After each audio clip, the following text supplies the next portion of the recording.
boa noite, queridos irmãos e queridas irmãs. Bom, então agora a gente vai à nossa introdução. Como se divide o Livro dos Espíritos, né? Nós temos 4 partes, sendo a parte primeira composta pelas questões de 1 a 75. E do que trata a parte primeira? Das causas primárias.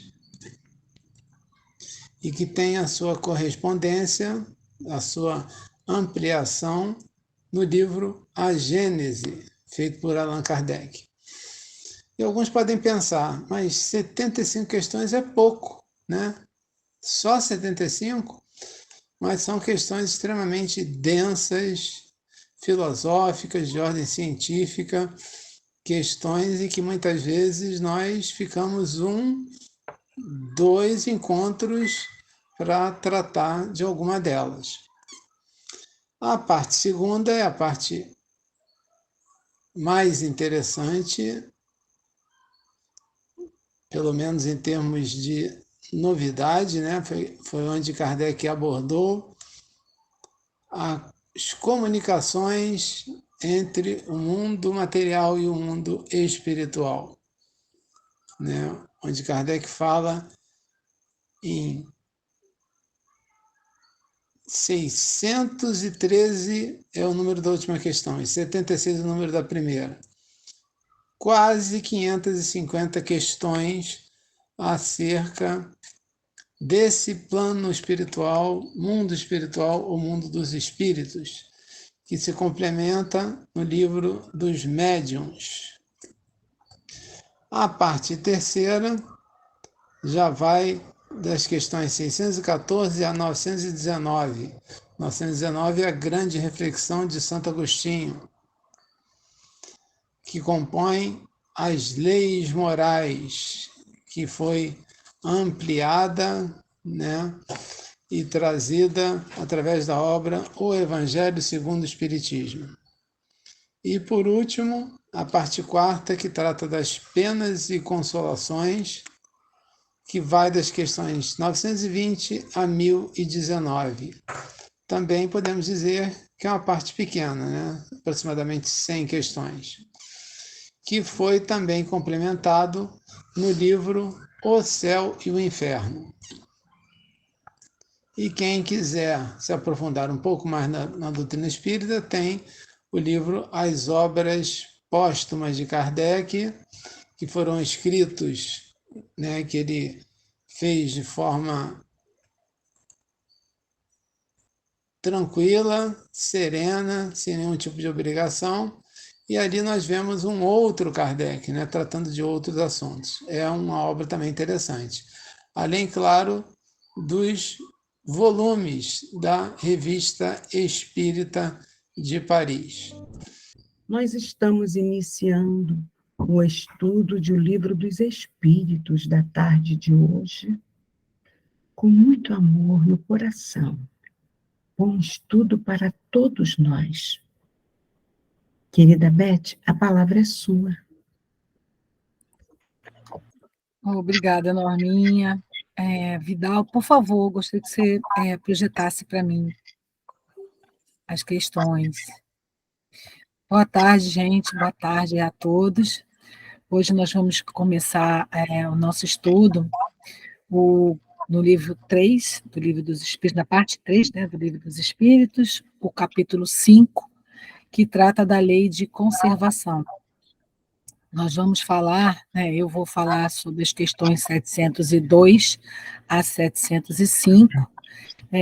Espero transmitir para vocês o que eu estudei, né, o que eu levantei como pontos que achei relevantes na nossa discussão. Vamos começar com a questão 702, que trata do instinto de conservação. Na questão 702, Kardec pergunta: é lei da natureza o instinto de conservação? A resposta dos espíritos é a seguinte: sem dúvida, todos os seres vivos o possuem, qualquer que seja o grau de sua inteligência. Nuns é puramente maquinal e raciocinado em outros. Essa questão, embora resposta curta, resposta muito direta, ela nos traz aqui dois conceitos, né? O conceito de instinto e o conceito de inteligência. Então, eu pesquisei, né? Fui pesquisar como tratar esses dois conceitos e encontrei na Gênese, né, que é outra obra da codificação de Kardec, no capítulo 3, item 11, há uma definição dada pelos espíritos para o instinto. O instinto é a força oculta que solicita os seres orgânicos a atos espontâneos e involuntários, tendo em vista a conservação deles. O que quer dizer isso? É o que move, né, os seres vivos, né, no caso ele chamando aqui de seres orgânicos, aos atos espontâneos e involuntários para a sua sobrevivência, para a sua preservação. Então, temos aqui que nos atos instintivos, né, que são esses que nós estamos conversando, nele não há reflexão, não há combinação, não há uma premeditação. Basicamente, é o que nós chamamos de instinto que age. Para a gente falar muito rapidamente, porque existem vários exemplos, mas no caso, por exemplo, dos vegetais, é quando a planta procura, por exemplo, a água que está na terra, os nutrientes que estão na terra, ela vai aprofundando as suas raízes, é como ela sobrevive, é como ela trata da sua própria preservação. No caso dos animais, falando assim de uma maneira também bastante rápida, nós temos os animais, por exemplo, que migram do frio, né, quando está frio lá no hemisfério norte, em razão da sua sobrevivência, da sua preservação, da propagação da sua espécie. O que fazem os animais? Eles migram para o sul, para lugares quentes, onde ele vai ter alimento mais fácil para a sua prole, né, onde ele vai poder alimentar, vai poder, muitas vezes, ficar um tempo para ensinar aqueles seus filhotes, né, a se cuidarem, a sobreviverem por si mesmos. Então, há todo um trabalho, né, no reino animal. Já no homem, o instinto se manifesta também, e se manifesta quando muito pequeno, quando o bebê, por exemplo, para se expressar, ele chora, indicando que está com fome, ou que precisa de algum auxílio da sua mãe, né, dos seus pais, e no caso dos adultos, é quando ele, por exemplo, precisa se cuidar numa situação de risco. Né? Você instintivamente leva a mão ao rosto para se proteger de alguma coisa que possa estar vindo na sua direção, ou se segure em alguma coisa para você não ir ao chão. Nesse caso, é aí que se manifesta o instinto no homem. Para a inteligência, já os espíritos nos trazem outras definições, e já no próprio livro dos espíritos, nós temos 2 pontos onde eles trazem isso. Uma é no capítulo 2, os elementos do universo, no item espírito e matéria, questão 24. Lá eles dizem o seguinte: a inteligência é um atributo essencial do espírito, é um atributo da essência do espírito. E o outro ponto é o capítulo o capítulo 11, no livro 2, né? Que é o capítulo chamado Os Três Reinos, onde nós temos o item os animais e o homem, que é a questão, abrange a questão 604, e mais especificamente na questão 604A, os espíritos nos esclarecem que a inteligência ela não é um atributo exclusivo da espécie humana. Na verdade, os animais apresentam uma uma inteligência, rudimentar. Qual é a grande diferença entre a inteligência animal e a inteligência humana? É que a inteligência animal ela se manifesta em razão da preocupação com ele na sua sobrevivência, né, com relação à sua vida na matéria. Já a inteligência no homem, além da inteligência se manifestar para a sua sobrevivência, ela também proporciona a vida moral, ou seja, o nosso crescimento moral, o nosso desenvolver o amor pelo próximo e pela criação do Pai, né, da criação de Deus. E, assim, para finalizar meus comentários com relação a essa questão, eu gostaria de trazer uma reflexão que Miramês traz, né, na coleção Filosofia Espírita, que ele diz o seguinte: estudemos o instinto de conservação, pois é nele que se encontram as raízes de todos os dons que buscamos por evolução espiritual. Eu aí já puxo logo para o amor que a gente tem que envolve, né, toda essa questão da sobrevivência de por exemplo, um animal que cuida da sua prole, que alimenta a sua prole, que ensina aquela sua prole a sobreviver, né? A preservação daquela espécie, ali está esse sentimento primordial que é o amor. Você começa exercendo ali o amor por aquela sua prole e ali vem aquela primeira semente, né, que vai ser mais tarde, né, com a evolução daquele espírito, chegar naquele momento que nós já começamos a ver o próximo. Para falar muito rapidamente, temos, por exemplo, as abelhas que trabalham em grupo, né? Elas cuidam da colmeia em grupo e cuidam da abelha rainha, ou seja, o amor ali, né, a gente pode chamar de amor, ele é estendido à sua comunidade. Vidal, pode levantar a questão, por favor? Isso, obrigada. Vamos, então, para a questão 703, que trata do instinto de conservação. Nessa questão 703, Kardec pergunta: com que fim outorgou Deus a todos os seres vivos o instinto de conservação? E aí os espíritos respondem: porque todos têm que concorrer, ou seja, trabalhar também, né, para o cumprimento dos desígnios da providência. Foi por isso que Deus lhes deu a necessidade de viver. Acresce que a vida é necessária ao aperfeiçoamento dos seres. Eles o sentem instintivamente, sem disso se aperceberem. Né? Então, aí eu trouxe aqui as seguintes colocações. Qual é, então, o objetivo do instinto de conservação? A finalidade dos instintos... Pode deixar essa figurinha mesmo, que eu já vou me remeter a ela. Obrigada, Vidal. A finalidade dos instintos é cooperarmos com alguma coisa, né, com alguma ação para o grande ideal na execução das leis do Criador, como cooperadores nessa obra material. A vida material é necessária à evolução dos seres. A vida no planeta, né, aí eu remetendo a essa figura que eu achei bastante significativa, a gente vem né, ali a gente vê desde o micróbio, passando pelos seres que viveram no planeta água, né, lá no elemento água, chegando depois à Terra, evoluindo como anfíbios, depois como mamíferos. A vida foi evoluindo, todo esse trabalho que foi realizado no nosso planeta tem a ver com o instinto de conservação, né? Até nós chegarmos à nossa, vamos dizer assim, a nossa forma aqui, como hoje habitantes desse planeta. Nós evoluímos desde aquele ponto lá, como uma célula, até esse nosso momento atual, como seres complexos, seres pensantes, né? Seres inteligentes. O viver, ele é necessário ao nosso desenvolvimento físico e moral, bem como a realização das tarefas de colaboração na obra divina que Deus, em sua sabedoria, concedeu a cada um como oportunidade de crescimento para o bem.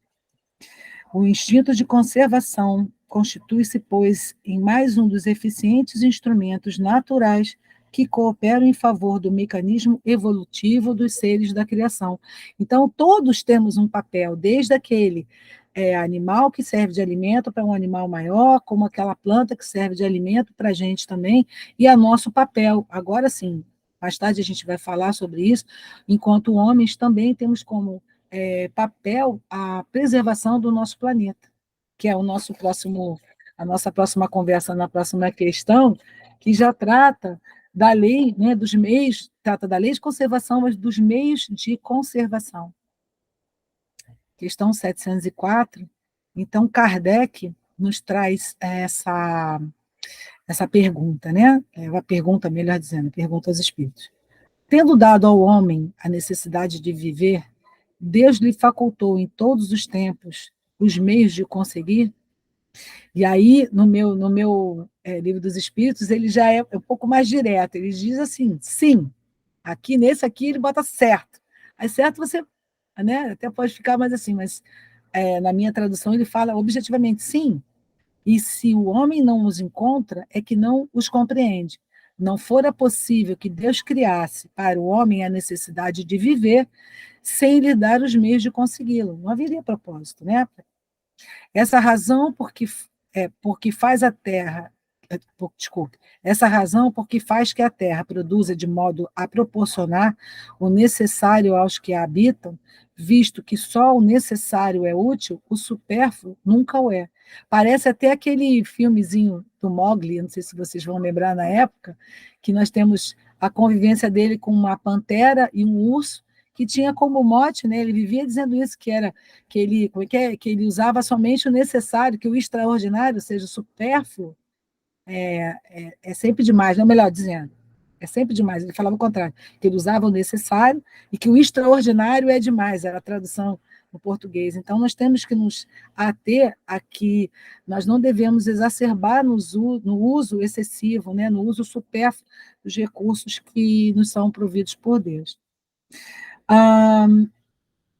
Obrigada, Vidal. Então, como meios de viver, né, os nossos meios de viver foram criados por Deus para que a humanidade encontrasse o necessário para a conservação, a preservação da espécie. Trazendo para os nossos dias, né, para os dias de hoje, nós vemos que o homem tem explorado o planeta acima do necessário, acima do que lhe é útil. Além da capacidade de produção, por vezes excessiva, né, nós temos aqui o excesso do uso, esse quadrinho traz para a gente que a humanidade está usando recursos de quase 2 terras durante o período de 1 ano, que é um número que nos assusta. Temos também a questão da má distribuição do que é produzido. Isso gera ainda um desperdício ainda maior, e a gente for falar na linguagem que a gente usa hoje, né, um excesso de resíduos que são gerados. Né? Então, esse número aqui nos coloca a pensar, estamos não só fazendo com que a terra produza mais, desmatando para ter mais áreas de produção, poluindo mais, utilizando mais o recurso da água, poluindo muitas vezes os recursos hídricos ou mesmo a atmosfera, podendo produzir uma quantidade menor e que ela pudesse ainda ser melhor distribuída. Né? Temos aqui lugares onde a comida pode ser jogada fora, o alimento está sendo jogado fora, e temos no planeta locais onde há fome. Então, isso está muito desbalanceado. Né? Isso não é uma utilização racional dos recursos que temos na Terra.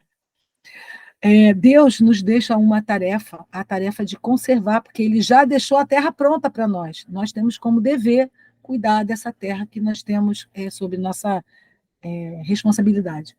Então, devemos aproveitar as oportunidades e utilizar os nossos meios de conservação, né, o que nós, enquanto pessoas com raciocínio, enquanto parte da criação, com inteligência, usando também o nosso instinto, porque ele faz parte de nós, exercer e trabalhar essas oportunidades que nos levarão à paz de coração e à tranquilidade da consciência de que estaremos trabalhando para um uso sustentável do nosso planeta, né? Desses nossos recursos. Como que a gente pode fazer isso? Através das nossas ações diárias, nos preocupando com o impacto que geramos sobre o nosso planeta, devemos ter em mente a redução do consumo. O consumo excessivo leva à produção excessiva, né? A redução do desperdício, a redução da geração dos resíduos e também através do exercício de coisas que conceitos que temos escutado mais, que é não só o da reciclagem, mas o do reuso, do reaproveitamento, que antes dele se tornar um resíduo para se tornar um objeto de reciclagem, temos que dar oportunidades a reutilizarmos aquele material, aquele recurso que estaria à nossa disposição. E assim, essas nossas ações, ainda que trabalho de formiguinha, cada um de nós fazendo a nossa parte ali no nosso entorno, no nosso condomínio, no nosso bairro, na nossa cidade, no nosso estado, no nosso país e assim por diante, nós vamos estar trabalhando também pelo planeta. Esses, assim, eu uso como exemplo por aquelas atitudes que nós temos ali ao nosso alcance, muito próximos de nós. Mas também, por exemplo, pessoas que trabalham com as situações, com o meio ambiente, por exemplo, elas podem, além, né, do uso ali do recurso, além desse trabalho de formiguinha no seu entorno, elas também têm a oportunidade de agir um pouco mais longe. Então, cabe a nós visualizarmos a nossa amplitude de ação para que nós possamos ter um planeta melhor e deixar um planeta em condições de preservação desses recursos, dos meios de conservação e trazer para a nossa descendência, né? Eu, afinal, quero deixar para os meus netos um planeta melhor do que eu estou vivendo, com consciência da utilização desses recursos. Pode passar, por favor, Vidal? Obrigada. A questão 705, aí a pergunta que Kardec leva aos espíritos: por que nem sempre a Terra produz o bastante para fornecer o homem o necessário, ao homem o necessário? Aí a gente toma um leve puxão de orelha, a não dizer uma coisa um pouco mais, né? Eles chamam a nossa atenção. É que, ingrato, o homem a despreza, ele despreza a natureza, ele acha que o recurso é, por exemplo, infindável, coisa que a gente sabe que não são infinitos os recursos que nós temos no nosso planeta. Entretanto, a natureza, né, a Terra, ela é uma excelente mãe. Muitas vezes, também, ele acusa a natureza do que só é resultado da sua imperícia ou da sua imprevidência, da sua falta de cuidado, né? Estou me permitindo aqui colocar alguns comentários ao longo dessa minha leitura. A Terra produziria sempre o necessário se com o necessário soubesse o homem contentar-se. Aí nós vamos falar de outros conceitos, né? De ganância,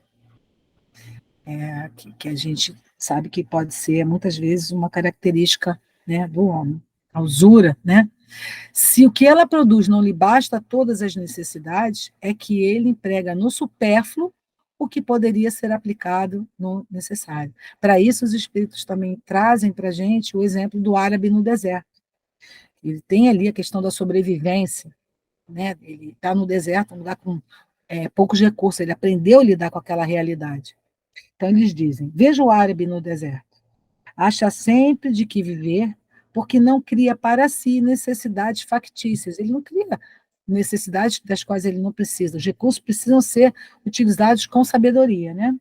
Desde que haja desperdiçado a metade dos produtos em satisfazer as fantasias, que motivos tem o homem para se espantar de nada encontrar no dia seguinte e para se queixar de estar desprovido de tudo quando chegam os dias de penúria? Ou seja, o uso aí, né, sem sabedoria, né? Em verdade vos digo, imprevidente não é a natureza, é o homem que não sabe regrar o seu viver. Então, o nosso comportamento com relação à natureza precisa ser regrado, né? Então, vem o questionamento do que é o necessário. Necessário é o que sustenta o homem sem desperdício, é quando o egoísmo não entra na aquisição das coisas, é quando disciplinamos as nossas ações pelo amor à criação do Pai, pela sabedoria, né, da utilização. Novamente, lembramos que o limite do necessário vai até onde começa o desperdício.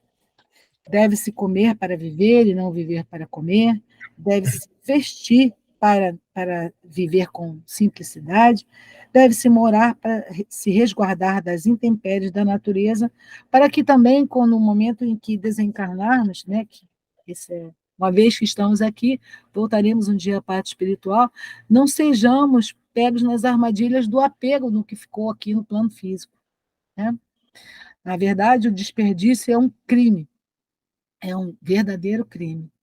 E como consequência do mau uso da natureza, a gente pode ver hoje em dia situações de climas extremos. Estamos hoje em dia enfrentando temperaturas extremas na Europa, chuvas muito intensas na China. Lá tem situações de chuva, mas com a intensidade que estamos enfrentando hoje, está acima do histórico, vamos colocar assim, da situação histórica.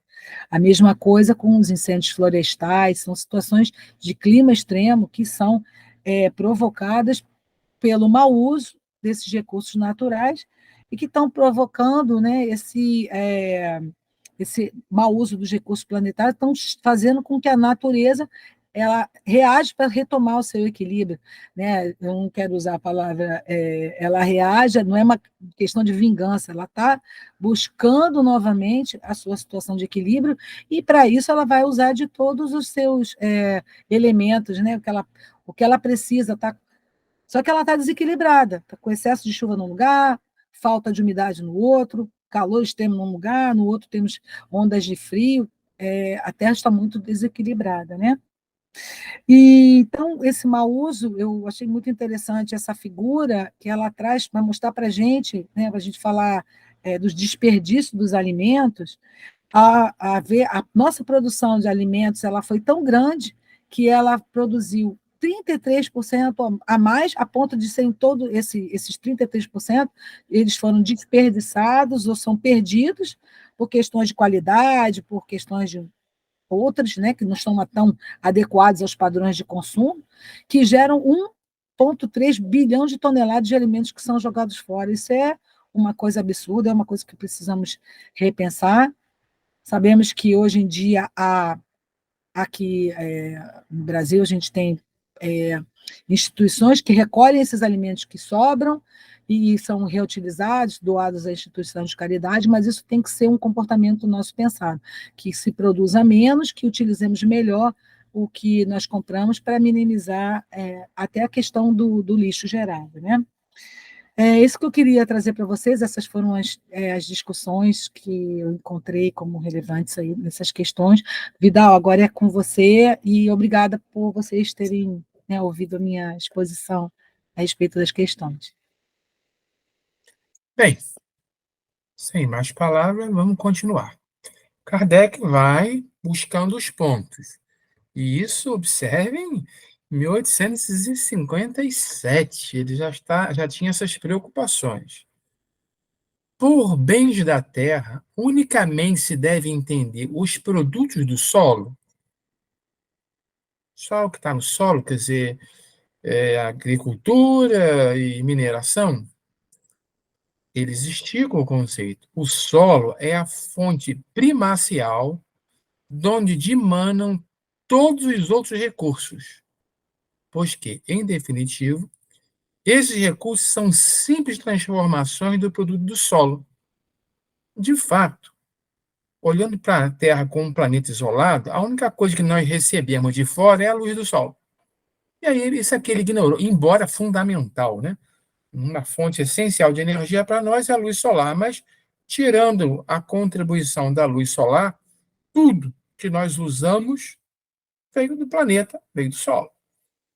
Por bem da Terra se deve, pois, entender tudo que o homem pode gozar neste mundo. Então, tudo veio do planeta Terra. Essa aqui é que eu achei interessante. Aliás, ele vai pegar duas perguntas aqui bastante interessantes. É frequente a certos indivíduos faltarem os meios de subsistência, ainda quando os cerca a abundância. A que se deve atribuir isso? O que ele está falando? Tem pessoas morrendo de fome, enquanto outras estão com um problema de obesidade. Isso é natural. Nós encontramos isso aqui, na porta de casa. Basta chegar à rua e ver os exemplos, desde o sem-teto, às vezes uma criança esquelética, e os que têm abundância de meios de subsistência. A pergunta dele é: qual é a causa disso? Bom, antes de ir na resposta, vamos posicionar o mundo de hoje? Eu achei esse quadro muito interessante. Esse quadro diz o seguinte: produção de alimentos. Aqui são os países. Os países que estão acima dessa região acinzentada produzem mais alimentos do que consomem. Então, eles exportam. Olha que detalhe curioso. Ucrânia está lá em cima. Só perde um pouquinho para a Argentina, com o maior exportador de alimentos. E, de fato, eu tenho acompanhado as notícias da guerra. A Ucrânia é responsável por 30% da produção mundial de grãos. E grãos é a base da alimentação. Trigo, feijão, milho e outros cereais. A Ucrânia, ela produz mais de 3 vezes o que consome e exporta o resto. O que está me preocupando na guerra hoje? Os russos estão mirando agora os grãos, a produção de grãos da Ucrânia. Estão começando a atacar os silos e as bases de produção, de transporte, porque eles querem enfraquecer quem? O rei do mundo está contra eles. Se eles tiram essa fonte de alimentação do planeta, tá? Claro que isso vai abalar a economia e a saúde. fica a Argentina, o Paraguai, a própria Rússia. Então, daqui, ó, se nós olharmos e fizermos uma conta, vamos ver que os dois juntos vão ser responsáveis pela alimentação de uma boa percentagem da humanidade. Aqui embaixo são os países que não produzem nem o que precisam para se alimentar. Então, tem que ser importador. Só que o gráfico tem uma sutileza. Ele distribui também por renda. Os que estão nessa linha de 100%, os que têm renda média. Aqui é a renda média. O Brasil está um pouquinho abaixo da renda média per capita. A Rússia está bem dentro da renda média. Quem está à direita são os países ricos. E essa escala é logarítmica. A logarítmica é multiplicada por 10. Vamos olhar aqui os primeiros 10%. Afeganistão, Uganda, Etiópia, provavelmente isso aqui é Nigéria, não. Nepal. Esses aqui, eles não produzem o que precisam e a renda média lá é 10%. A renda per capita é 10% da renda média. Ou seja, não produz e não tem dinheiro para comprar. Daqui para cá, de 10% a 100%, não produz o suficiente, mas a renda vai chegando na média, embora aqui esteja ainda bem abaixo da média. Aqui estão os países pobres em geral, e alguns até nem tão pobres. A China está nessa faixa. A China está perto da renda média, um pouquinho melhor que o Brasil, mas não produz o suficiente. A China é importadora de soja, de grão, de arroz, ela precisa do mundo para isso. E aqui embaixo é o primeiro mundo que não produz o seu próprio alimento, mas tem dinheiro para comprar, então está se lixando para o problema maior. Eles estão abastecidos pela renda, pela riqueza que possuem. E aqui é o melhor dos mundos, né? Estados Unidos, principalmente, produz mais do que precisa e tem renda acima muito. Aqui é 1000%. Então, a pergunta de Kardec era: por que tem pessoas que falta meio de subsistência enquanto o resto tem abundância? Nós estamos respondendo aqui em países. Aqui tem abundância porque produz e porque tem renda. Aqui tem abundância porque, mesmo não produzindo, tem renda para comprar. Aqui é miséria, pobreza. Não produz nem tem dinheiro para comprar, e muitos desses países dependem, tá, da beneficência de outros. Depende de doações para não morrerem de fome.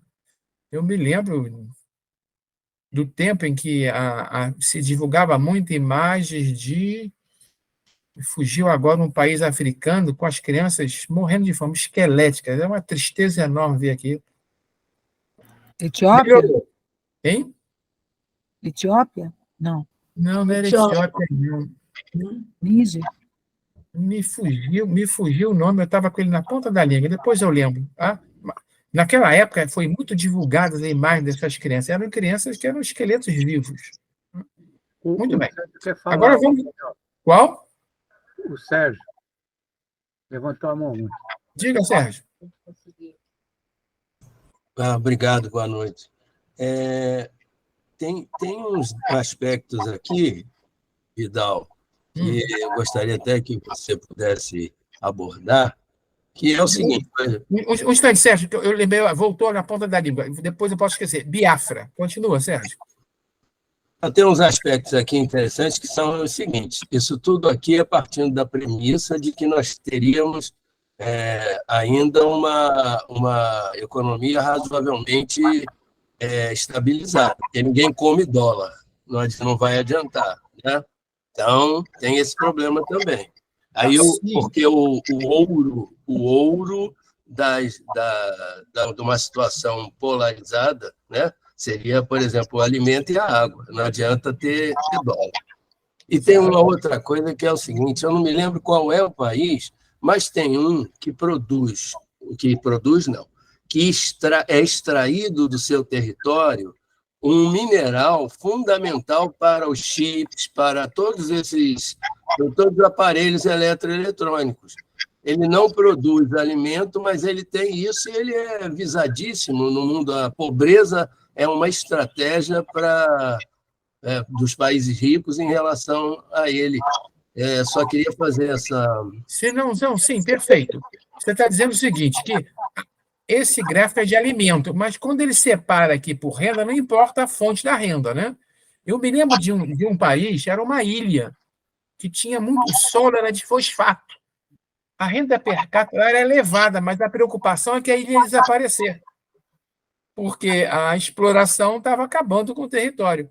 Nós, na Amazônia, existia, sei lá, uns 20 anos atrás, um morro lá que desapareceu, porque a Vale exportou o morro inteiro, era minério, tá? Tinha valor. Mas isso então está contemplado no gráfico com a questão da riqueza. Mas também não adianta ter dinheiro, tá? Posição aqui de Inglaterra, Suíça, etc., se, por exemplo, ó, a produção desaparecer. Essa questão com a Ucrânia ela é muito grave pela situação dela de fornecedor. É muito maior que a gente fala que o Brasil, o celeiro do mundo, é a Ucrânia, muito mais. Então, se a guerra comprometer a fonte de alimentos, não adianta ter dinheiro. Tudo vai subir, quem tem dinheiro ainda vai conseguir, mas esses aqui ó, vão morrer de fome. E eu lembrei, Biafra, vocês lembram? Coisa de 20 anos atrás, os jornais divulgavam muitas imagens das crianças em Biafra.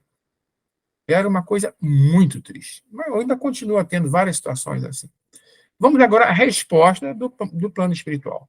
Por quê? A pergunta é, qual é a causa disso? A resposta é óbvia. Egoísmo dos homens, que nem sempre fazem o que lhes cumpre. Modernamente, nós temos visto em situações de calamidade pública, né, a caridade, a beneficência internacional provendo recursos em casos críticos, mas tem casos que não são uma calamidade, são crônicos. E a situação na África, em especial, ela é crônica. E a beneficência não é suficiente para acabar com isso. Então, o egoísmo dos homens. É um caso. Ele separou em dois. Aqui eu separei para ficar mais claro. Deve se atribuir aqui a duas causas. Primeiro, egoísmo dos homens.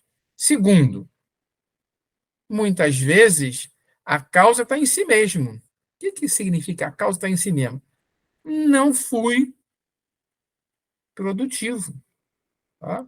Eu fui uma pessoa que não se preocupou em plantar para ter o que colher. Plantar no sentido literal, né? Não no sentido figurado. Pessoas que, de fato, não estão preocupadas em gerar riqueza para se sustentar, porque vai. A bem da verdade, hoje em dia, no Brasil, por exemplo, eu fico olhando, morrer de fome é muito difícil. Qualquer um vai para o sinal, pega uma flanela e acolhe, se você fizer as contas, talvez consiga arrecadar mais de alguém, de um assalariado, que trabalha de sol a sol, porque não quer dizer que o flanelinha não trabalhe. Mas a resposta aqui é o egoísmo dos outros, que não olha para a minha deficiência, e eu mesmo que não cuido de mim, que não me aplico, que não me esforço, que não faço por onde, que não labuto. E essa causa existe e é séria também. Muito bem, mas ele continuou. Aqui ele entrou aquela no buscar e acharei. Lembra do olhar os rios do campo, os pássaros do céu? Buscar e achareis. Estas palavras não querem dizer que para achar o que deseje, basta o homem olhar para a terra. Não basta olhar. Tem que trabalhar nela. É preciso procurar, e procurar não é extrativismo. Já foi o tempo do extrativismo. Já tem muita gente que sobrevive com extrativismo. Mas, na média, hoje em dia, extrativismo não sustenta mais a humanidade. Não é com indolência, sim com ardor e perseverança que nós temos que procurar, sem desanimar perante os obstáculos. Então, ele está recomendando aqui, para este caso, trabalho. Faça por onde. Persevere. Não desanime ante os obstáculos. E isso é importante até do ponto de vista espiritual, por quê? Já pararam para pensar como é que seria a nossa vida se nós não precisássemos de alimentos, se a gente pudesse fazer como as plantas, pegar solzinho, beber um pouco d'água e estamos alimentados? A vida seria muito diferente. Eu fico olhando e comparando com o astral, uma colônia espiritual mais avançada. Por exemplo, se a gente não precisa de alimento, não precisa ter cozinha em casa. Se não tem cozinha, não precisa de banheiro. Até a nossa moradia muda.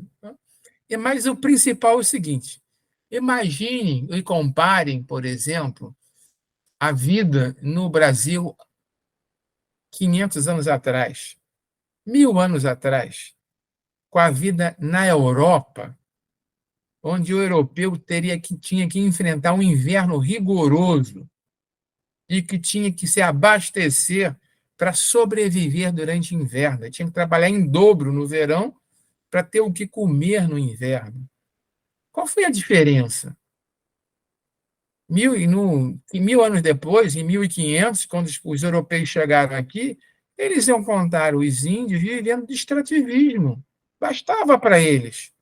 Se basta esticar a mão para pegar um fruto, se a terra é o Éden, do fruto do paraíso, onde a alimentação é farta e plena, eu não preciso me esforçar, eu não preciso desse ardor e perseverança que aqueles na Europa tiveram que enfrentar para conseguir sobreviver. E aí, qual foi o resultado? Não foi só alimento, não foi só sobrevivência, foi o progresso. Civilização progride graças ao esforço. É a necessidade que faz o sapo pular. Se a gente não tem necessidade, se o buscar e achar é esticar a mão e pegar um fruto, o progresso não acontece. Então, o núcleo do progresso não está nos países onde o buscar e achar é fácil, e sim naqueles países onde tiveram que rebolar para sobreviver. Muito a miúde, são simples meios de que utiliza a providência para lhe experimentar a constância, a paciência e a firmeza. E ele pode dizer mais, para fazermos progredir. Por isso, a providência divina nos deu a necessidade da alimentação. Senão, nós não progrediríamos. Se é certo que a civilização multiplica as necessidades, é certo também, né? As necessidades de um indígena brasileiro não eram mais as mesmas de um europeu, que chegou. Hoje a gente precisa de eletricidade, geladeira, televisão, internet. Quem vive sem internet hoje, meu Deus? Vocês já pensaram se houver uma pane, uma queda de eletricidade durante uma semana no meio de uma cidade grande? O que acontece com a gente? Acaba a água, acaba o esgoto, acaba a refrigeração, acaba os alimentos. É um caos. Então, a civilização multiplica a necessidade.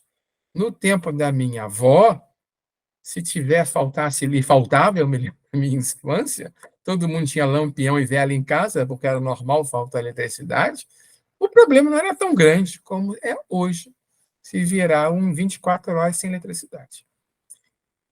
Então, se é certo que a civilização multiplica as necessidades, também é que multiplica as fontes de trabalho e os meios de viver. Sim, porque a quantidade de profissões, de atividades que a civilização proporciona hoje é muito maior e nós vamos achar o nosso nicho para provermos as demandas da família. Forçoso, porém, é convir em que, a tal respeito, muito ainda lhe resta por fazer. A civilização avançou, mas falta muito. Quando a civilização houver concluído a sua obra, ninguém deverá haver que possa queixar-se de lhe faltar o necessário, a não ser por sua própria culpa. Eu lembro de novo de Nosso Lar.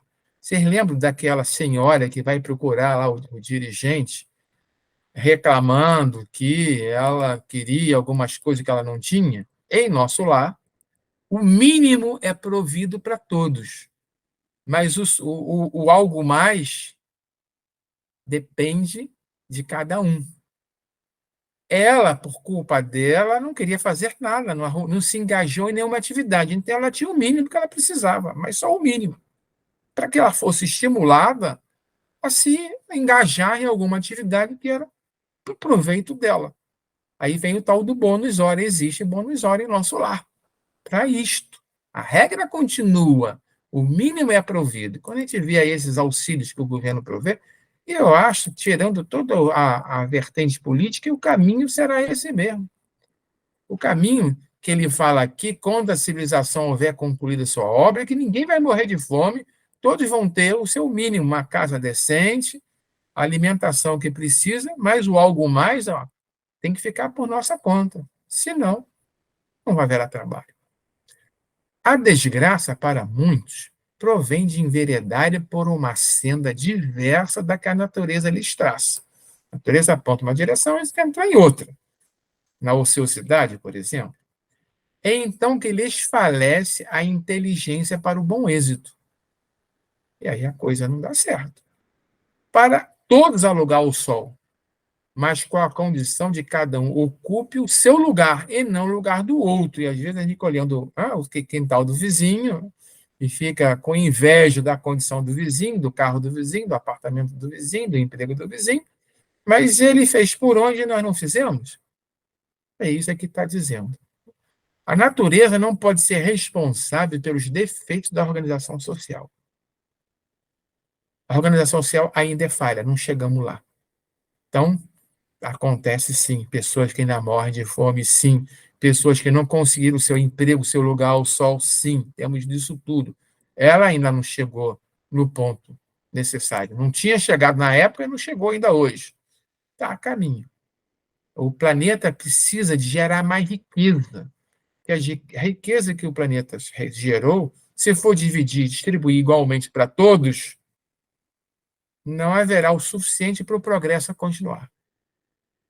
Nem pela. Aí é outra coisa, né? Aí é a questão número 1. Nem pelas consequências da ambição do amor próprio. Aí é aquele que retém a riqueza por ambição, de maneira errada e refletida, egoísta e por aí vai. É aquele que paga mal o seu funcionário, que explora.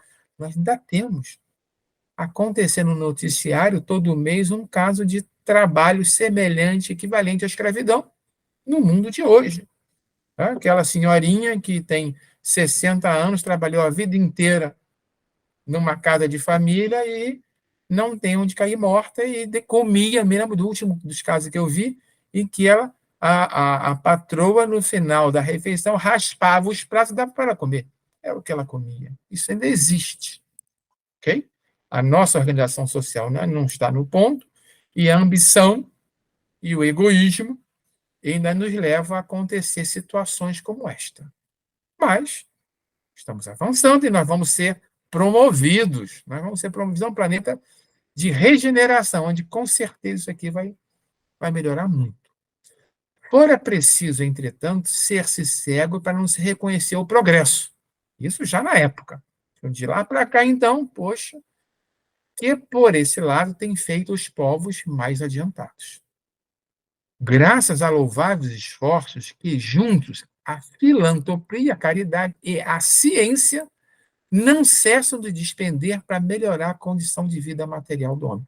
Filantropia, nós mostramos aí, citamos aquele exemplo de, em caso de calamidade pública, né, os países se movimentam para suprir aquela crise que em algum país teve a infelicidade de passar. E a ciência, eu falava muito disso num outro grupo que eu participei, fazendo estudo de ciência focado para a espiritualidade. A ciência não só avançou muito, não. Nós fizemos um gráfico sobre avanços da ciência e colocamos, esse gráfico é muito bonito. Avanços da ciência e a evolução do homem e a evolução da espiritualidade. Nós vamos ver que as coisas vão se acompanhando.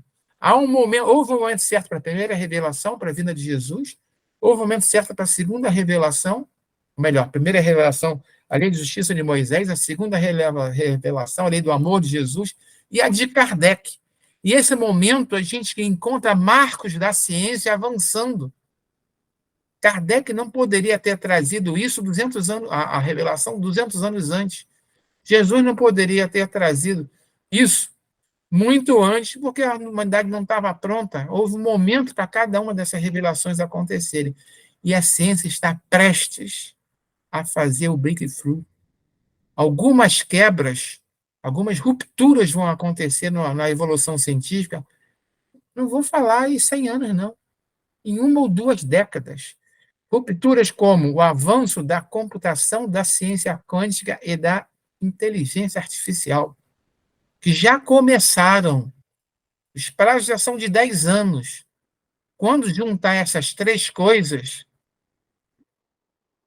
vai haver um salto. E esse salto vai ajudar a transformar o nosso planeta num planeta de provas e expiações, num planeta de regeneração. A ciência terá um papel fundamental nisso. Não vou dizer, escreva o que eu estou dizendo, porque vocês verão que essa transformação, eu nunca vi isso escrito por aí, não. Essa transformação em planeta de regeneração depende disso aqui. E vai acontecer, já está acontecendo, mostrando que a regeneração está para acontecer. Continuando. E malgrado o crescimento incessante das populações, e nós vimos já isso 2 sábados atrás, naqueles gráficos de crescimento da população, e vimos aquela expectativa de que ia faltar comida, e não faltou, porque a ciência agronômica fez com que a produção aumentasse o suficiente para abastecer a população, apesar de mal distribuída, e continua acontecendo. Isso atenuou a produção, a insuficiência da produção. Agora, outras coisas vão acontecer, e aqueles gráficos mostram que outras coisas já estão acontecendo. Nós mostramos, inclusive, a chegada da pílula veio de acordo com isso, mas isso foi outro papo. Pelo menos em grande parte. Os anos mais calamitosos do presente não se pode, de modo algum, comparar com os de outrora. Aqui Kardec está comparando o século XVIII, tá, com a Idade Média, onde as condições de saúde, alimentos, etc., eram, em século XVIII, muito superiores. E hoje a gente pode dizer a mesma coisa em relação ao século XVIII. E daqui a 20 anos vamos dizer em relação a hoje. Isso só falando só em 20 anos. A higiene pública, o essencial, já falava o mundo. Isso que a ciência diz hoje, isso que os sanitaristas tiveram dificuldades em falar depois de Kardec, o mundo já estava falando na época de Kardec. Higiene pública, essência. Nós falamos isso hoje também na circuncisão, no estudo anterior. Elemento tão essencial da força e da saúde, a higiene pública, e nossos pais não conheceram, é objeto de esclarecida solicitude. O infortúnio e o sofrimento encontram onde se refugiam quando falta a higiene pública. E a grande melhoria e o aumento da expectativa de vida veio muito em cima desse item aqui, que é a ciência também. Por toda parte, a ciência contribui para crescer o bem-estar. Pode-se dizer que já chegada à perfeição? Não, com certeza. Mas o que já fez deixa prever o que, com perseverança, se logrará o homem conseguir. Se o homem se mostrar bastante avisado para procurar sua felicidade nas coisas positivas e sérias. Positivas e sérias. E com aplicação. E não em utopias que o leve a recuar em vez de fazê-lo avançar. Não é para ficar sonhando aqui com o paraíso dos ociosos. Não é isso que ele está dizendo. Mas essa questão inteira está promovendo o avanço da ciência para contrabalançar esse item 1, o item 2. O item 1 é a nossa evolução. E o item 1, o juízo final, né, vai fazer removendo aqueles que não avançaram o suficiente no egoísmo. Bom, temos que avançar, se acelerar. Não há situações em as quais os meios de subsistência, de alguma maneira, dependem da vontade do homem. Observe aqui agora. Em alguns momentos, depende da vontade do homem, sendo-lhe necessária a privação de coisas imperiosas que necessita pela força das coisas. Quer dizer o seguinte, em alguns momentos, por mais que eu me aplique, por mais que eu esforce, não tem jeito. E eu vou sofrer, eu vou passar por privação, eu vou sentir fome, eu vou sentir frio. Se não tem situações que isso aconteça, que não depende de mim, a resposta é, nesse caso é uma prova, muitas vezes cruel, que lhe compete sofrer, e ao qual de antemão ele sabia que viria a estar exposto. Agora ele está falando de karma, de resgate kármico. Ele disse o seguinte, você faz o que tiver ao teu alcance. Se de todo não der certo, é teu karma, então você tem que se submeter a ele. E o teu mérito agora consiste em submeter à vontade de Deus. Karma. Desde que a sua inteligência nenhum meio mais lhe faculte de sair da dificuldade. Eu fiz a minha parte. Não consegui, por quê? Eu tenho que me submeter a ela, porque estava prevista a uma lição que eu tenho que aprender. É isso que eles estão dizendo aqui. Ou seja, em algum momento, que não tem jeito mesmo. E aí não vamos nos revoltar. Se a morte vier colhê-lo, cumpre-lhe recebê-la sem murmurar, ponderando que na hora da verdadeira que a hora da verdadeira libertação soou. E o que o desespero, no derradeiro momento, pode ocasionar-lhe a perda do fruto de toda a sua resignação. Diz Atanagildo que não basta sofrer, é preciso bem sofrer, sem desespero. O desespero pode anular o ganho que eu tive nesta experiência de vida. Porque eu vou falhar no último momento porque eu não bem sofri.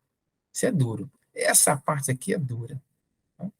Mas, se nós já entendemos as leis espirituais, nós vamos entender o que estão dizendo aqui.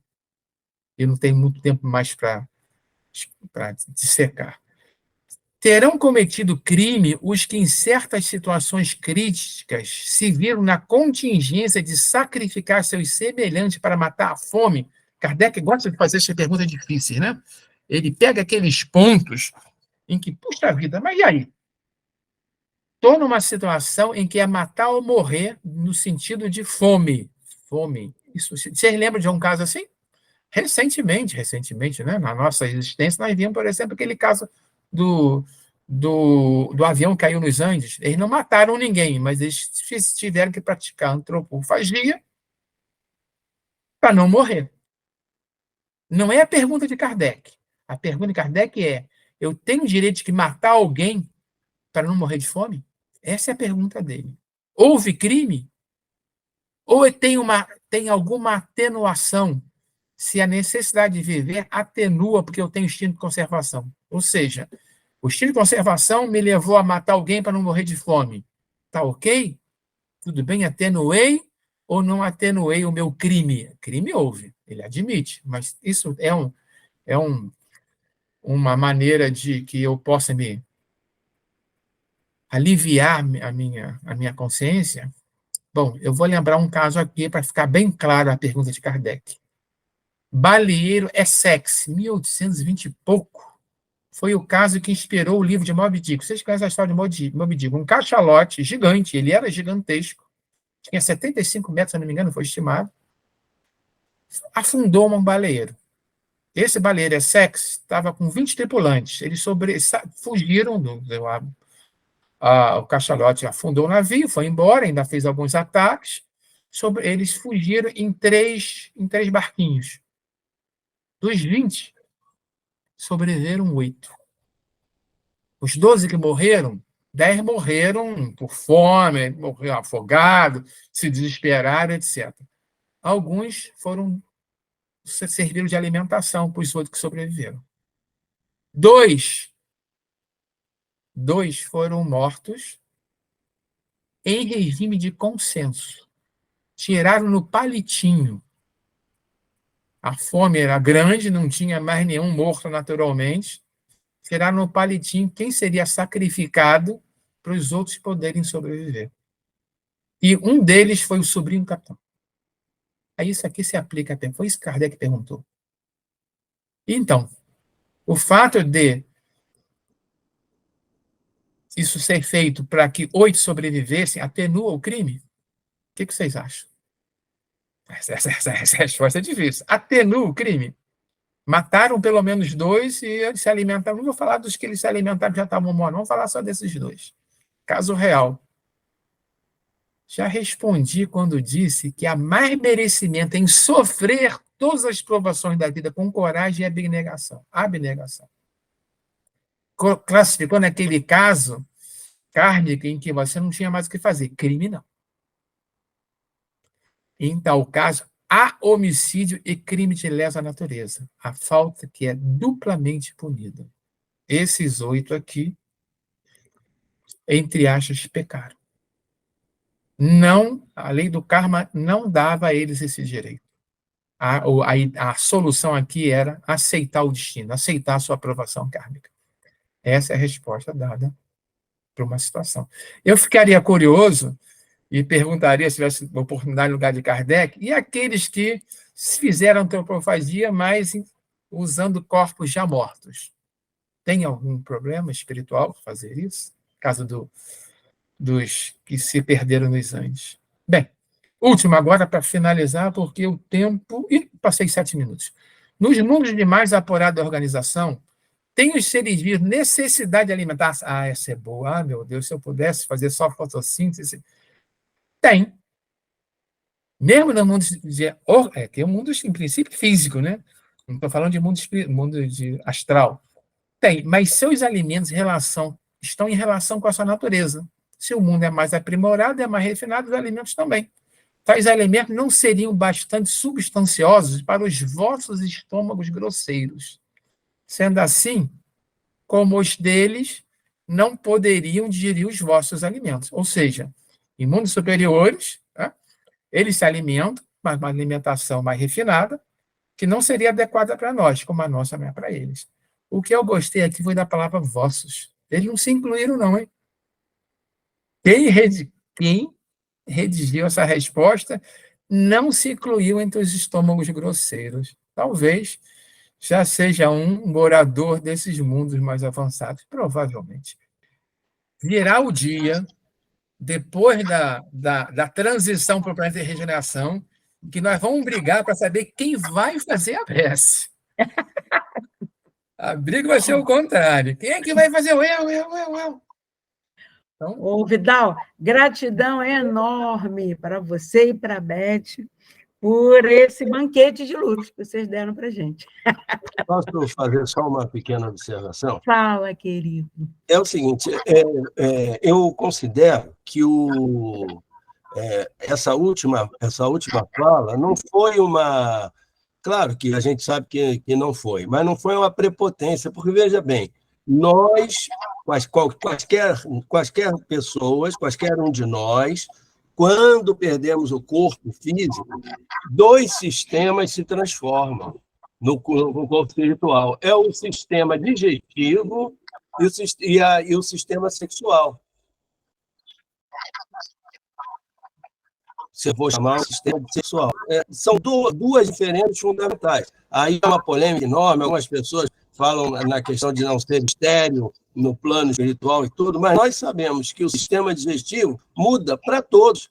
Senão, lá em nosso lar, nós vamos ter um churrasco com samba.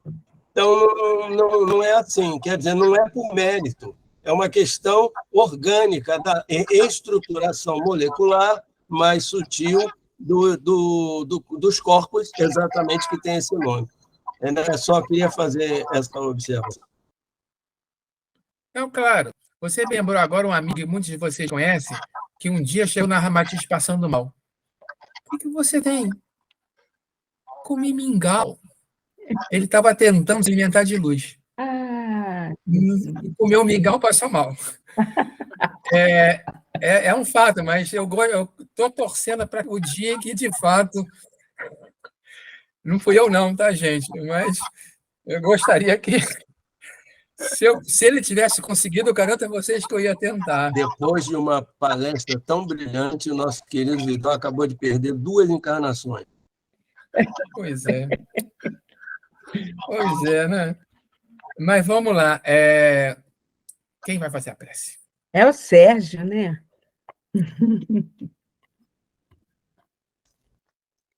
Graças a Deus, Jesus, querido e bom amigo. Nossa Senhora, Nossa Mãe Santíssima, São José Carpinteiro, a Sagrada Família. Mestre Ramatiz, querido amigo, Paulo do Tarso, patrono deste trabalho. Nós elevamos o nosso pensamento em gratidão por estarmos aqui nesse sábado com alegria no coração de podermos ter desfrutado todo esse aprendizado. E, nesse momento, nós queremos canalizar todas as nossas forças, a nossa força do melhor que temos em nós, transformada em energia, para o nosso querido amigo Paulo César, para que ele possa se recuperar o mais breve possível. Ele que foi o indicado pelo mundo espiritual, junto com o nosso querido Itamar, para fazerem toda essa estruturação que tão bem causa a tantas pessoas.